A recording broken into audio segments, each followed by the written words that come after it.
નમસ્કાર, nation plus ન્યૂઝમાં આપનું સ્વાગત છે. હું છું ધોલ પરમાર. ઓડિશામાં ભારત જોડો યાત્રા દરમિયાન રાહુલ ગાંધીએ પીએમ મોદી વિશે કરેલી ટિપ્પણી લઈને ઠેર ઠેર વિરોધ ઉઠી રહ્યો છે. કોંગ્રેસના રાહુલ ગાંધી દ્વારા પ્રધાનમંત્રી નરેન્દ્ર મોદી જન્મ્યા ત્યારે ઓબીસી નહોતા, પરંતુ વર્ષ 2000માં તેઓ સીએમ બન્યા ત્યારે પોતાના સમાજને ઓબીસી યાદીમાં સમાવ્યો. આ પ્રકારનો આરોપ રાહુલ ગાંધી દ્વારા લગાવાયો હતો, જેના વિરોધમાં હવે ઠેર ઠેર ઉગ્ર દેખાવ થઈ રહ્યા છે. વડોદરા શહેરના ડેડેન સર્કલ પાસે ભાજપ કાર્યકરો સહિત ઓબીસી સમાજના લોકો રાહુલ ગાંધીના નિવેદનનો તેમનું પુતળું દહન કરીને વિરોધ કરવાના હતા.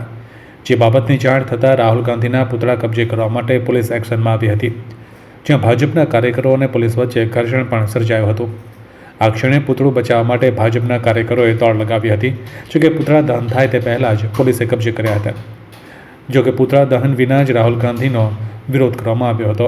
સાથે જ ઓબીસી સમાજની તેઓ માફી માંગે તેવી માંગણી પણ થઈ હતી.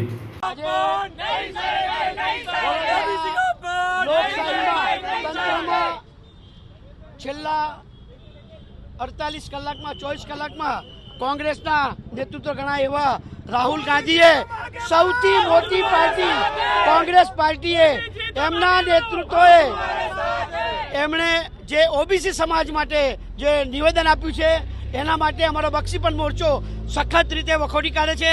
એનો અમે વિરોધ કરતા રહીશું. જ્યાં સુધી રાહુલ ગાંધી માફી નહીં માગે ત્યાં સુધી ઓબીસી સમાજ આખા દેશની અંદર સૌથી મોટો જો સમાજ કોઈ ગણાય તો એ બક્ષીપન સમાજ ઓબીસી મોરચો છે. તો ઓબીસી મોરચો એનો સખત વિરોધ કરે છે. આગામી પણ જ્યાં સુધી એ માફી નહીં માગે રાહુલ ગાંધી ત્યાં સુધી આ બક્ષીપન મોરચો અમારો આવી રીતે સખત કાર્યક્રમ આપતો રહેશે. Nation plus news, Vadodara. સમાચારોના સતત અપડેટ માટે નેશન પ્લસ ન્યૂઝના યુટ્યુબ ચેનલને સબસ્ક્રાઇબ કરો, બેલ આઇકન દબાવો અને ફોલો કરો ઇન્સ્ટાગ્રામ, ફેસબુક અને ટ્વિટર પર.